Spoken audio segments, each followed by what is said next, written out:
Good morning, नमस्कार, पहला प्रणाम दोस्तों। स्वागत है आपका देवभूमि करियर पॉइंट पर। आशा करता हूँ आप सभी लोग स्वस्थ होंगे, काफी अच्छी आपकी स्टडी चल रही होगी। तो देखिए, लगातार पिछले एक माह से मैं आपको मॉर्निंग डोज पीवाईक्यू उपलब्ध करा रहा हूँ।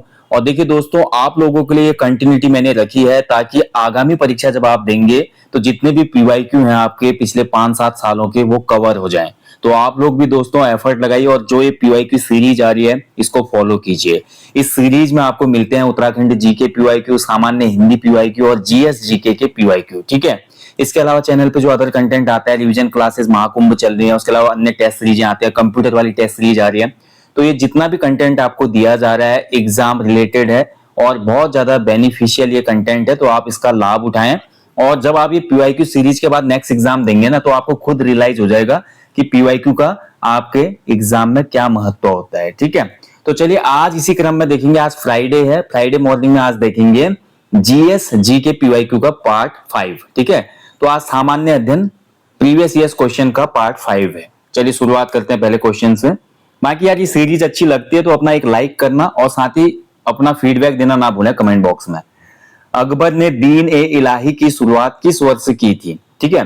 तो अकबर देखिए मुगल बादशाह था अकबर, और अकबर का जो वास्तविक नाम था वो था जलालुद्दीन मोहम्मद अकबर। ठीक है। पूछा जाता है कभी कभी एग्जाम में, जलालुद्दीन मोहम्मद अकबर इसका पूरा नाम था।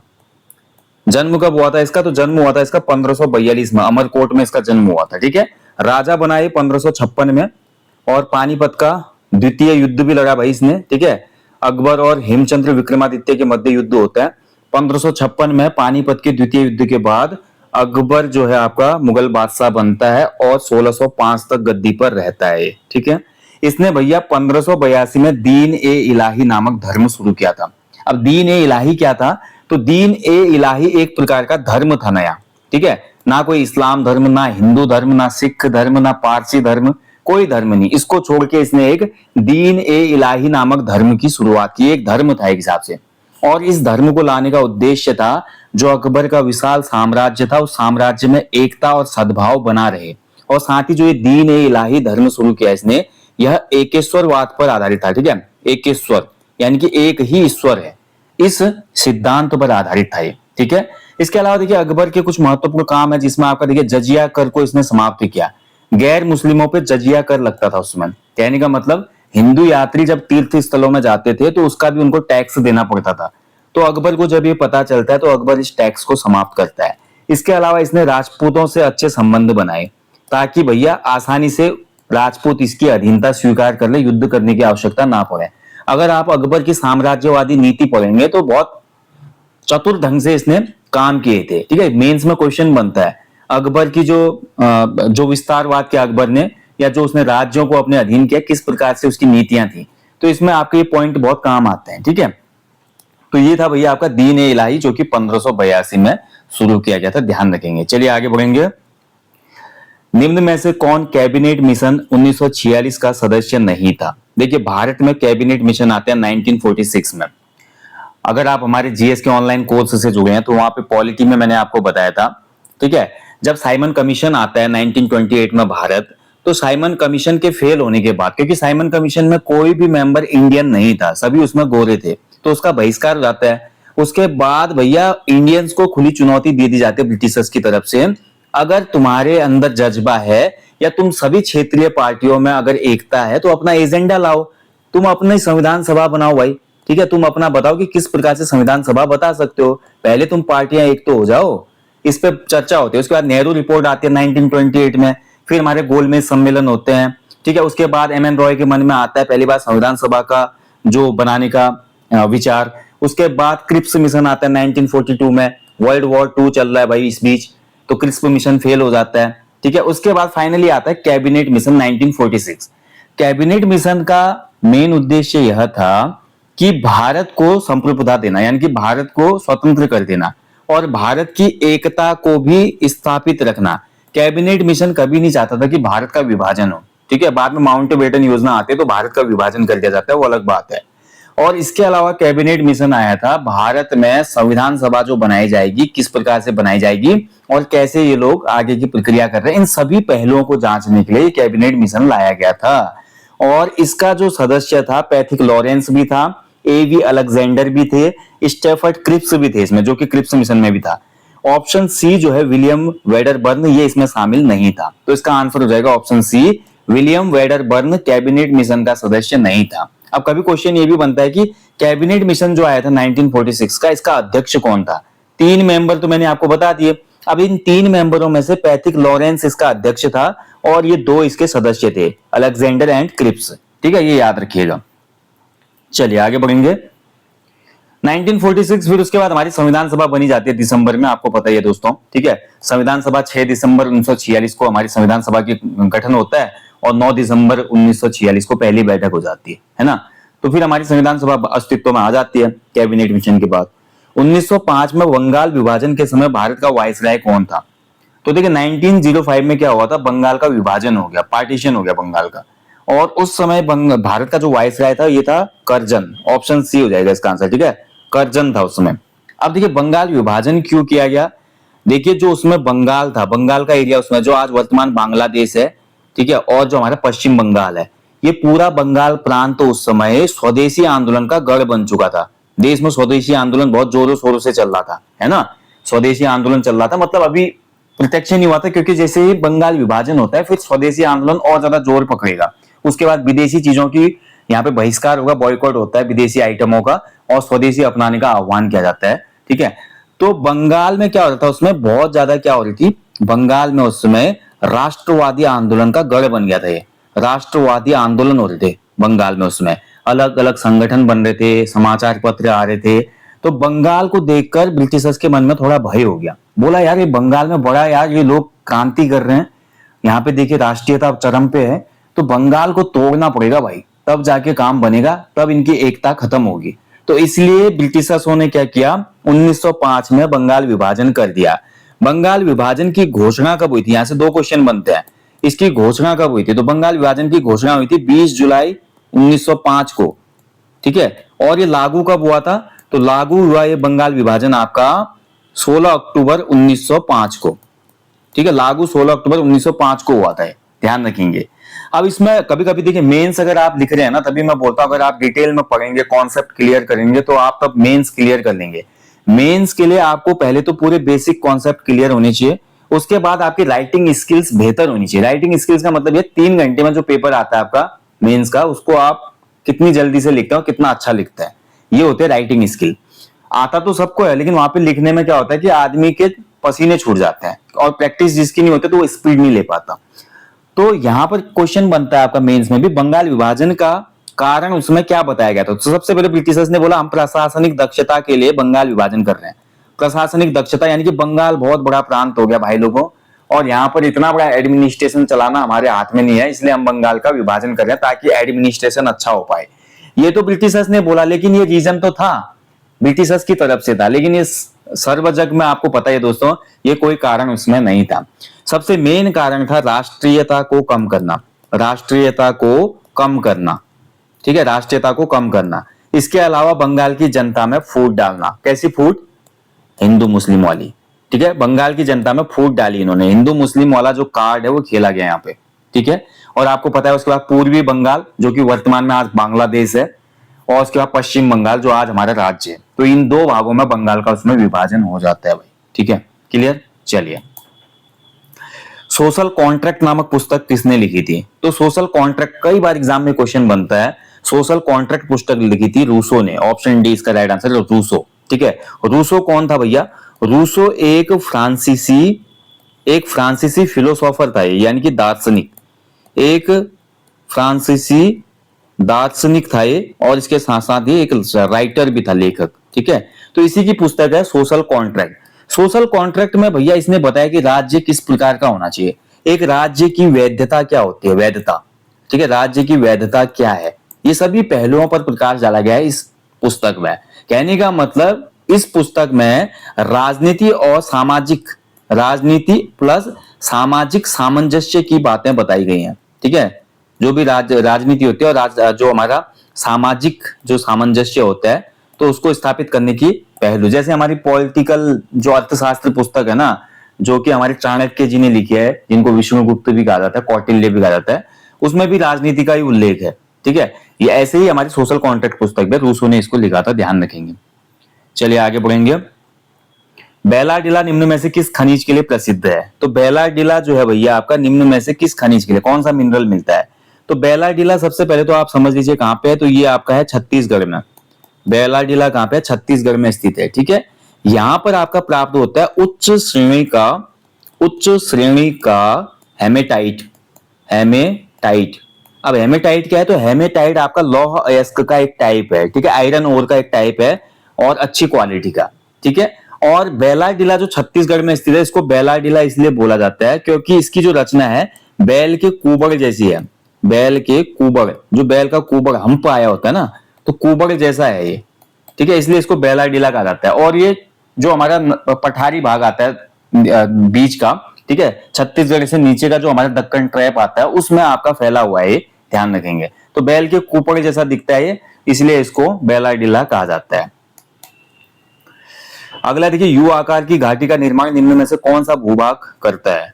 तो देखिए, यू आकार की घाटी कहां पे बनती है, वी आकार की घाटी कहां पे बनती है, मशरूम रॉक्स कहां पे बनते हैं? ठीक है, ऐसे बहुत से क्वेश्चन आपके एग्जाम में पूछे जाते हैं।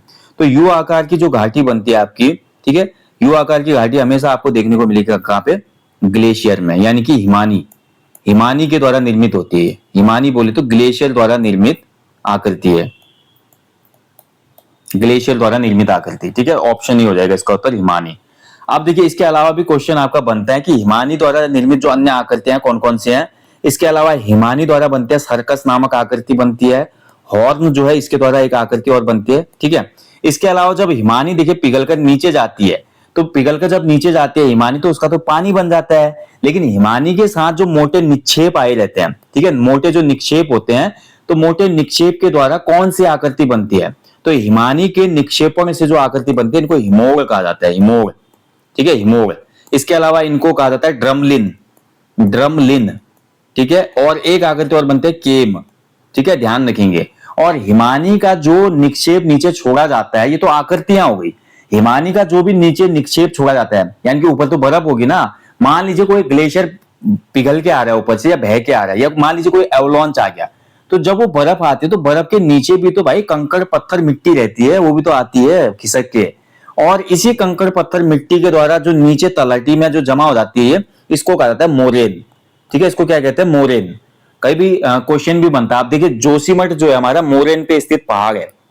कई भूवैज्ञानिकों ने ये बोला कि जोशीमठ जो है मोरेन पर स्थित पहाड़ है, यानी कि जो हिमानी द्वारा निक्षेप आए उसी से बने हुए पहाड़ पर जोशीमठ स्थित है, जिस कारण ये पहाड़ कमजोर है क्योंकि इसमें देखिए कंकड़ पत्थर होंगे, तो जो इसका स्ट्रक्चर है या स्टेबिलिटी है, विकसित नहीं हो पाई वो, है ना। तो इसलिए मोरेन के पहाड़ पर स्थित है जोशीमठ। तो जोशीमठ आपदा के लिए बहुत से वैज्ञानिकों ने मोरेन वाले कॉन्सेप्ट को भी ठहराया था यहाँ पे। ठीक है, तो ये आपको पता होना चाहिए दोस्तों, किस चीज से क्या आकृति बनती है। निम्न में से किस भारतीय राज्य की तटरेखा सबसे लंबी है? तो देखिए, कोस्टल लाइन पूछता है सबसे लंबी कहां की है। तो कोस्टल लाइन से पहले दोस्तों आपको ये पता होना चाहिए, भारतीय राज्य जिन पे तटरेखा लगते हैं कितने राज्य हैं? टोटल 9 राज्य। ठीक है, और इन 9 राज्यों को याद करने की एक ट्रिक है, ट्रिक को आप अच्छे से याद रख लो। गुम हुआ गोवा का केला, ठीक है, गोवा का केला और बोट, गोवा से केला और बोट गुम हो गया। ठीक है, तो आपको भारतीय 9 राज्य याद हो जाएंगे जो कि तटरेखा से लगते हैं। तटरेखा का मतलब यह है कि ऐसे भारतीय राज्य जो समुद्र को टच करते हैं, यानी कि समुद्र को टच करते हैं। ठीक है, कोस्टल लाइन है। तो गु से आपका बन गया गुजरात, ठीक है, मौ से आपका बन गया महाराष्ट्र, गोवा से आपका गोवा हो गया, का से आपका बन गया क्या? का से बन गया आपका कर्नाटक, केला से आपका बन गया केरल। ठीक है, और इसमें साइलेंट हो जाएगा। बी से आपका बन गया बंगाल, यानी कि पश्चिम बंगाल। ठीक है, ओ से बन गया आपका ओडिशा, ए से बन गया आपका आंध्र प्रदेश, ठीक है, आंध्र प्रदेश, और टी से बन गया आपका तमिलनाडु। ठीक है, तो ये ट्रिक हमेशा याद रखिएगा, 9 के 9 राज्य याद आ जाएंगे, गुम, गोवा का केला और बोट। ठीक है, अब इसमें सबसे लंबी कोस्टल लाइन किसकी है पूछा है, तो राइट आंसर हो जाएगा गुजरात की। तो गुजरात की जो कोस्टल लाइन है वो सबसे लंबी है, लगभग कितनी है? 1600 किलोमीटर के आसपास। ठीक है, गुजरात की कोस्टल लाइन लगभग 1600 किलोमीटर के आसपास है। और भारत की देखिए अभी हाल में थोड़ा डेटा चेंज भी हुआ है, आप सभी को बता दो, पूर्व जितनी भी किताबें हैं उसमें 7516 किलोमीटर दिया है आपका, ठीक है। पॉइंट में कुछ और भी है, तो लगभग 7516 किलोमीटर भारत की तटरेखा है, लेकिन इसमें चेंज हुआ है अभी, ठीक है, और तटरेखा में बढ़ोतरी हुई है। रिसेंट एक डेटा आया है अभी कोस्टल का, उस पर अलग से वीडियो दे दूंगा मैं बाद में आपको, ठीक है। फिलहाल के लिए याद रखिए आप, सबसे लंबी तटरेखा है गुजरात की। गुरु शिखर कहाँ पे स्थित है? तो गुरु शिखर जो है भाई अरावली श्रेणी का सबसे ऊंचा शिखर है, ठीक है, ध्यान रखिए। अरावली जो पर्वत श्रेणी है इसका सबसे उच्चतम शिखर जो है गुरु शिखर है। इसकी ऊंचाई है 1722 मीटर। एग्जाम में क्वेश्चन बनता है कई बार, कितनी ऊंचाई है? तो 1722 मीटर इसकी ऊंचाई है। आगे बढ़ेंगे, वेदा जनजाति किस देश में पाई जाती है? वेदा, ठीक है, वेदा जो जनजाति है तो दिए गए विकल्पों में श्रीलंका में पाई जाती है, ठीक है। ऐसे दोस्तों विश्व की कुछ प्रमुख जनजातियां जो कि एग्जाम में क्वेश्चन आपका बनता है, जैसे कि बद्दू पूछ लेता है। बद्दू जो जनजाति है ये अरब की जनजाति है, ठीक है। ऐसे आपका बुशमैन पूछ लेता है, बुशमैन कहाँ की जनजाति है? तो बुशमैन अफ्रीका के कालाहारी रेगिस्तान में पाई जाती है, कालाहारी, ठीक है। ऐसे कभी क्वेश्चन बन जाता है, एस्किमो जो जनजाति है कहाँ पे पाई जाती है? तो एस्किमो जो होते हैं आपके, ठीक है, एस्किमो पाए जाते हैं आपके बर्फीले प्रदेशों में, यानी कि अलास्का हो गया आपका, अलास्का के अलावा आपका ग्रीनलैंड हो गया, यहाँ की जनजाति है एस्किमो। ऐसे माओरी होती है एक जनजाति, माओरी, माओरी जनजाति पाई जाती है न्यूजीलैंड में, ठीक है। ऐसे जूलू, जूलू जनजाति कहाँ पाई जाती है? क्वेश्चन बनता है, जूलू आपके दक्षिण अफ्रीका में पाई जाती है, ठीक है, दक्षिण अफ्रीका, ठीक है। तो श्रीलंका में पाई जाती है वेदा जनजाति, ये आपको याद रखना है। ये कुछ प्रमुख जनजातियां हैं विश्व की जो कि एग्जाम में बार बार पूछी जाती हैं। 1878 का वर्नाकुलर प्रेस एक्ट जब पारित किया गया था उसमें भारत का गवर्नर जनरल या वाइसराय कौन था? तो देखिए वर्नाकुलर प्रेस एक्ट आया था 1878 में, ठीक है। अब जब ये वर्नाकुलर प्रेस एक्ट आया था इसका अन्य नाम था गैगिंग एक्ट, गैगिंग, ठीक है, गैगिंग एक्ट इसका अन्य नाम था। इसके तहत क्या किया, जितने भी बाहर के समाचार पत्र थे उनको सेंसर किया गया। सेंसर का मतलब उन पे प्रतिबंध लगाया गया, यानी कि किसी भी प्रकार की खबर अगर ब्रिटिशर्स के खिलाफ होगी तो पूरे समाचार पत्र को, लेखक को, प्रकाशक को, संपादक को, उसकी प्रिंटिंग प्रेस को जब्त कर लिया जाएगा, ठीक है। कोई कार्रवाई नहीं होगी, पूरी प्रिंटिंग प्रेस क्लोज हो जाएगी। तो उस समय बहुत से समाचार पत्रों ने भैया भयभीत हो गए, तो वो फिर हमारे ब्रिटिश विरोधी लेख नहीं छापते थे, ठीक है। तो देशद्रोही लेख जो भी होंगे उसमें, यानी ब्रिटिशर्स के खिलाफ जो भी लेख होंगे उसके लिए कानून लाया गया था, और ये एक प्रकार की सेंसरशिप थी भारतीय समाचार पत्रों पे। और ये 1878 में कौन लाया था? लॉर्ड लिटन लाया था, ठीक है। ऑप्शन बी हो जाएगा, लिटन के काम थे। ऑप्शन बी इसका सही आंसर है, ठीक है। चलिए आगे बढ़ेंगे। राम प्रसाद बिस्मिल और अशफाक उल्लाह खां को निम्न में से किस मामले में सजा दी गई थी? तो इन दोनों को सजा हुई थी भैया आपका काकोरी कांड में, ठीक है। ऑप्शन इसका राइट आंसर है, काकोरी षड्यंत्र केस। हुआ क्या था दोस्तों, 9 अगस्त 1925 को, 9 अगस्त 1925 को हमारा लखनऊ से 8 किलोमीटर पहले एक काकोरी नाम का प्लेस पड़ता है। तो काकोरी में इन लोगों ने योजना बनाई कि जो हमारा ब्रिटिशर्स का पैसा जाता था, राजकोष वाला पैसा जाता था ट्रेन में, उस ट्रेन को हम लूट लेंगे, ठीक है। तो इन्होंने ये योजना बनाई 9 अगस्त को, ये इन्होंने कोशिश भी की लेकिन इसमें असफल हो जाते हैं, ठीक है, सफल नहीं हो पाते, नाकाम हो जाती है कोशिश, और अंग्रेज इनको पकड़ लेते हैं। और इसके बाद राम प्रसाद बिस्मिल जी और अशफाक उल्लाह खां जी को यहाँ पर फांसी की सजा दी जाती है, ठीक है। हालांकि बाद में भारत सरकार ने इस काकोरी षड्यंत्र केस का नाम अब रखा है काकोरी ट्रेन एक्शन, ठीक है। मोदी गवर्नमेंट ने इसको बोला है काकोरी ट्रेन एक्शन, अब इसको कांड नहीं कहा जाएगा, काकोरी ट्रेन एक्शन इसका नया नाम है, ठीक है। अब देखिए 1925 की घटना है, ये 2025 चल रहा है। अब ये क्वेश्चन बहुत इंपॉर्टेंट हो जाता है क्योंकि 2025 में इस घटना के 100 साल पूरे हो रहे हैं, ठीक है। तो 100 साल पूरे होने पे क्या होता है, श्रद्धांजलि दी जाती है हमारे क्रांतिकारियों को। तो हो सकता है कि ये आपका करंट सिनेरियो के हिसाब से भी क्वेश्चन पूछ लिया जाएगा, ठीक है। काकोरी जो घटना हुई थी कब हुई थी या कहां पे हुई थी, किसके द्वारा हुई थी, तो सब पॉइंट आप याद कर लेना। निम्न में से कौन एक मराठी राष्ट्रवादी लेखक था? तो मराठी राष्ट्रवादी लेखक इनमें से थे भाई विष्णु शास्त्री चिपलूणकर, ठीक है। ऑप्शन बी राइट आंसर है। विष्णु शास्त्री चिपलूणकर जी ने जो हमारा बाल गंगाधर तिलक का एक पत्र आता था केसरी पत्र, केसरी पत्र था, ऐसे अंग्रेजी में एक पत्र और आता था मराठा पत्र, इसमें भी बहुत ज्यादा सहयोग किया था इन्होंने इसके लेखन में, विष्णु शास्त्री चिपलूणकर ने, ठीक है। इनको मराठी भाषा का शिवाजी कहा जाता है, बहुत इंपॉर्टेंट पॉइंट, मराठी भाषा का शिवाजी। कभी क्वेश्चन बनेगा मराठी भाषा का शिवाजी किसे कहा जाता है, तो विष्णु शास्त्री चिपलूणकर जी को कहा जाता है, ठीक है, ध्यान रखेंगे। आगे बढ़ेंगे। नेक्स्ट देखिए, संविधान के किस संशोधन से स्पष्ट किया गया कि प्रधानमंत्री सहित मंत्रियों की संख्या लोकसभा की कुल शक्ति का 15% से अधिक नहीं होगी? देखिए, तो हमारा एक संविधान संशोधन हुआ था, 91वां संविधान संशोधन, ऑप्शन सी इसमें राइट आंसर हो जाएगा। ठीक है, 91 जो कॉन्स्टिट्यूशनल अमेंडमेंट हुआ था, इसके द्वारा ये बोला गया कि जो हमारा संसद है, संसद में जो हमारी लोकसभा है, तो लोकसभा में जितने भी मेंबर हैं उस मेंबर की संख्या का केवल 15% क्या होगा, मंत्री पद के लिए चुना जाएगा। ऐसे ही विधानसभा के लिए भी सेम कंडीशन रखी गई। विधानसभा में भी कुल सदस्यों की संख्या का 15% ही क्या होंगे, मंत्री पद के लिए योग्य होंगे। हालांकि इनकी संख्या 12 से कम नहीं होगी। ठीक है, 12 से कम नहीं होगी। हालांकि अपवाद देखने को मिलता है छोटे राज्यों में भी, ऐसा नहीं है। ठीक है, बट ये आपका संविधान संशोधन आया था 91वें संविधान संशोधन के द्वारा 2003 में। कब आया था? 2003 में। इसके साथ इस संशोधन में दल बदल विरोधी कानून भी आया था। दल बदल विरोधी कानून।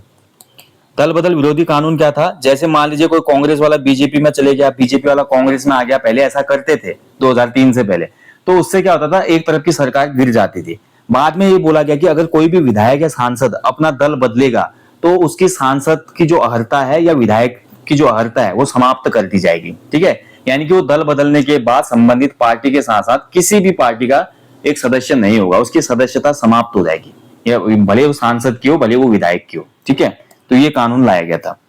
और इसमें एक और चीज हटाया गया था, 10वीं अनुसूची में एक चीज और थी। 10th जो शेड्यूल हमारी संविधान की 10वीं अनुसूची में ये प्रावधान था कि 1/3 सदस्य एक साथ दल बदल कर सकते हैं। अगर 1/3 सदस्य एक साथ हो गए, एकजुट हो गए, तो उनको दल बदल करने का अधिकार होगा। इस कानून को भी इस संशोधन के द्वारा समाप्त किया गया था। ठीक है, ये था हमारा 91वां संविधान संशोधन। निम्न में से कौन सा संयुक्त राष्ट्र मानवाधिकार आयोग का मुख्यालय है? तो देखिए, आपका यूएनओ का जो ह्यूमन राइट्स कमीशन है वो आपका स्विट्जरलैंड के जिनेवा में स्थित है। ठीक है, ऑप्शन सी इसका राइट आंसर हो जाएगा, स्विट्जरलैंड के जिनेवा में। स्थापना कब हुई थी? 15 मार्च 2006 को इसकी स्थापना हुई थी, 15 मार्च 2006 में। आगे बढ़ेंगे। 2019 के नागरिकता संशोधन अधिनियम के अनुसार निम्न में से किस एक देश की अवैधानिक प्रवासी नागरिकता के लिए अहर नहीं होंगे? ठीक है, तो 2019 में आपको पता ही है दोस्तों, आपका सिटीजन्स जो हमारा अमेंडमेंट एक्ट आया था, भारत का जो नागरिकता संशोधन अधिनियम लाया गया था 2019, इसके द्वारा ये बोला गया कि भारत में भैया 31 दिसंबर 2014 से पहले, 31 दिसंबर 2014 से पहले, ठीक है, 6 धर्म के कौन कौन? हिंदू के बाद सिख, ठीक है, सिख के बाद आपका बौद्ध के बाद जैन, पारसी और हमारा कौन? ईसाई। ठीक है, तो ये 6 धर्म के लोग अगर 31 दिसंबर 2014 से पहले अफगानिस्तान, बांग्लादेश और पाकिस्तान से आए हैं तो इन लोगों को भारत की नागरिकता दी जाएगी। ठीक है, ध्यान रखेंगे क्या बोला गया इस संशोधन के द्वारा? 31 दिसंबर 2014 से पहले अफगानिस्तान, बांग्लादेश, पाकिस्तान से जो हिंदू, सिख, बौद्ध, जैन, पारसी, ईसाई भारत में आए हैं तो इनको भारत की नागरिकता दी जाएगी। ठीक है, इसमें मुस्लिम समुदाय को नहीं रखा गया है, जिसके कारण इस कानून का विरोध हो रहा है। और जो ये हमारा नागरिकता संशोधन अधिनियम है, ये हमारा नागरिकता कानून 1955 का ही अमेंडमेंट है। ठीक है, ये भी ध्यान रखेंगे। तो इसमें हमारी कौन कौन कंट्री हो गई? अफगानिस्तान, बांग्लादेश, पाकिस्तान, श्रीलंका इसमें शामिल नहीं है। ठीक है, तो ऑप्शन बी हो जाएगा। चलिए आगे बढ़ेंगे अगले क्वेश्चन की तरफ। भारत सरकार द्वारा स्टार्टअप इंडिया कार्यक्रम कब लागू किया गया था? ठीक है, तो स्टार्टअप इंडिया कार्यक्रम जो था ये देश में हमारा लागू हुआ था 16 जनवरी 2016 को, 16 जनवरी 2016 को। ठीक है, तो ऑप्शन सी हो जाएगा इसका, 16 जनवरी 2016। ठीक है, स्टार्टअप जो हमारा इंडिया था, इसका मकसद था भारत में जो भी इनोवेशन है, यानी कि नवाचार और स्टार्टअप को गति प्रदान करना, ताकि लोग क्या है स्टार्टअप में ज्यादा रुचि लें, उनको सहयोग किया जाए, प्रोत्साहित किया जाए। ठीक है, आगे बढ़ेंगे। भारत सरकार योजना आयोग के अंतिम अध्यक्ष कौन थे? तो देखिए, भारत सरकार में जो योजना आयोग था इसका अस्तित्व कब समाप्त हुआ? तो इसका अस्तित्व 1 जनवरी, ठीक है, 1 जनवरी 2015 में जब नीति आयोग की स्थापना हो जाती है तो ये अपने आप ही समाप्त हो जाता है। हालांकि इसको 2014 में ही प्रधानमंत्री जी ने बोल दिया था, 2014 अगस्त में लाल किले की प्राचीर से, कि योजना आयोग को अब हम समाप्त कर रहे हैं। और 1 जनवरी 2015 को आ गया था NITI Aayog, national institution for transforming India. इसके बाद योजना आयोग समाप्त हो गया। तो योजना आयोग जब स्थापित हुआ था आपका 1950 में, 15 मार्च 1950 को स्थापित हुआ योजना आयोग। तो इसके अध्यक्ष जो होते थे उसमें तत्कालीन प्रधानमंत्री होते थे। तो पहले अध्यक्ष थे इसके जवाहरलाल नेहरू, और अंतिम अध्यक्ष मोदी जी के कार्यकाल में समाप्त हुआ तो मोदी जी इसके अंतिम अध्यक्ष थे। ठीक है, ऑप्शन बी हो जाएगा, नरेंद्र मोदी। ठीक है। और 1 जनवरी 2015 से अस्तित्व में आया नीति आयोग। नीति आयोग के तर्ज पे ही उत्तराखंड में एक आयोग लाया गया है, सेतु आयोग, ठीक है, ये भी सेम चीज है। चलिए आगे बढ़ेंगे। अगला क्वेश्चन है, निम्न में से किस वर्ष भारत में पेटेंट अधिनियम लागू किया गया? तो पेटेंट एक्ट क्या होता है, सबसे पहले इसके बारे में समझिए। पेटेंट क्या होता है, देखिए दोस्तों, मान लीजिए मैंने कोई मशीन का आविष्कार किया, या मान लीजिए मैंने कोई ऐसी डिवाइस बना ली जिसमें मैंने अपना दिमाग लगाया है, ठीक है। तो किसी भी आविष्कार या उत्पाद की प्रक्रिया या टेक्नोलॉजी पर सरकार द्वारा एक अधिकार दिया जाता है उस व्यक्ति को, इसी को पेटेंट कहा जाता है। मान लीजिए मैंने कोई मशीन बनाई, मशीन बनाने के बाद उसको बनाने की जो मेथड थी, क्योंकि वो तरीका तो मैंने ढूंढा है ना, उस तरीके को मैंने क्या किया, रजिस्टर कर दिया पेटेंट के रूप में। अब कोई भी कंपनी उस तरीके को जब यूज करेगी तो मुझे रॉयल्टी देगी, तब जाके उसको उपयोग कर सकती है। अगर वो मुझको रॉयल्टी नहीं देगी तो मैं उस पर केस कर सकता हूं, ठीक है। तो ये होता है पेटेंट, किसी आविष्कार के लिए व्यक्ति को दिया जाने वाला कानूनी अधिकार। भारत में पेटेंट एक्ट आया था 1970 में, ठीक है, 1970 में। हालांकि इसको लागू किया गया था 20 अप्रैल 1972 से। पेटेंट एक्ट कब से लागू हुआ था? 20 अप्रैल 1972 से लागू हुआ था। और अधिनियम कब लाया गया था? 1970 में लाया गया था, ठीक है, दिए गए विकल्पों में। चलिए आगे बढ़ेंगे। ऐसे कॉपीराइट होता है दोस्तों, और ट्रेडमार्क भी होता है, ठीक है, कभी बात करेंगे उस पर अदर सेशन में। भारत में पहली पंचवर्षीय योजना निम्न में से किस वर्ष प्रारंभ की गई थी? तो पहली जो पंचवर्षीय योजना थी ये आपकी 1951 में लाई गई थी, ठीक है, ऑप्शन डी। तो पंचवर्षीय योजनाओं का उद्देश्य क्या था? देश में जो भी हमारा जो आर्थिक गतिविधियां हैं और साथ ही जो कृषि हमारा क्षेत्र है उसको प्रोत्साहन करना, ठीक है, इसके लिए हमारी शुरू की गई थी। पहली पंचवर्षीय योजना का मुख्य उद्देश्य था कृषि ही, ठीक है, कृषि क्षेत्र को ही बढ़ावा देने के लिए यहाँ पे फोकस किया गया। और पहला जो मॉडल था, कई बार क्वेश्चन बनता है कि भारत में पहला पंचवर्षीय योजना किस मॉडल पर आधारित थी? तो पहले जो पंचवर्षीय योजना थी ये आपका हैरोल्ड डॉमर मॉडल पर आधारित थी, यानी कि एक प्रकार से समाजवादी नीति पर आधारित थी। समाजवाद, देखिए मैंने आपको पढ़ाया है बार बार, समाजवाद, पूंजीवाद, ठीक है। भारत की जो अर्थव्यवस्था है मिश्रित अर्थव्यवस्था है। हमने ना तो अमेरिका की पूंजीवाद को अपनाया, ना हमने सोवियत संघ जो उसमें आज वर्तमान में रूस है ना, रूस की हमने समाजवादी नीति को अपनाया था। हमने समाजवाद और पूंजीवाद को मिक्स करते हुए एक मिश्रित अर्थव्यवस्था का मॉडल अपनाया, ठीक है। इसलिए हमारी इकोनॉमी मिश्रित अर्थव्यवस्था कहलाती है आज भी, है ना। तो इसीलिए समाजवादी जो उसमें जो ये विचारधारा थी इसको अपनाया गया था प्रथम पंचवर्षीय योजना में। जवाहरलाल नेहरू जो थे उसमें काफी ज्यादा इन्फ्लुएंस थे समाजवाद से, ठीक है। तो इसलिए उन्होंने पहली योजना में उसी को यहाँ पे इंक्लूड किया था। लास्ट क्वेश्चन है, भारत सरकार द्वारा 20 सूत्रीय कार्यक्रम निम्न में से किस वर्ष प्रारंभ किया गया? तो 20 सूत्रीय कार्यक्रम लाई थी हमारी इंदिरा गांधी। इंदिरा गांधी जब भारत की प्रधानमंत्री थी, इसके द्वारा लाया गया था 20 सूत्रीय कार्यक्रम, इनके द्वारा, ठीक है। और ये लाया गया था 1975 में 20 सूत्रीय कार्यक्रम। इसको बोला जाता है 20 पॉइंट प्रोग्राम, ठीक है। इसमें क्या था भैया, इंदिरा गांधी ने बोला कि गरीबी उन्मूलन करो, रोजगारों का ज्यादा से ज्यादा सृजन करो, शिक्षा पे ध्यान दो, स्वास्थ्य पे ध्यान दो, सामाजिक और आर्थिक न्याय को बढ़ावा दीजिए। ऐसे ही इसमें 20 पॉइंट रखे गए थे, इसलिए इसको 20 सूत्रीय कार्यक्रम कहा जाता है, ठीक है। तो इंदिरा गांधी के टाइम पीरियड पे ये लाया गया था 1975 में, ठीक है दोस्तों। चलिए यहीं पे आज का सेशन समाप्त करेंगे दोस्तों। आज था जीएस पीवाईक्यू पार्ट 5 और मैं आशा करता हूं अच्छे से आपको सभी प्रश्न समझ में आए होंगे। किसी भी प्रश्न में अगर मुझसे गलती हुई है तो मैं क्षमा प्रार्थी हूं। आप कमेंट बॉक्स में कमेंट करना ताकि नेक्स्ट सेशन में मैं करेक्शन कर पाऊं। बाकी हमेशा की तरह जाने से पहले बोलूंगा कि अपने जीवन में यार एक पेड़ लगाएं और लोगों को भी इसके लिए अवेयर करें। Thank you for watching guys, जल्दी मिलते हैं नेक्स्ट सेशन में। अपना ध्यान रखिएगा, अच्छे से स्टडी कीजिएगा। जय हिंद, जय देवभूमि।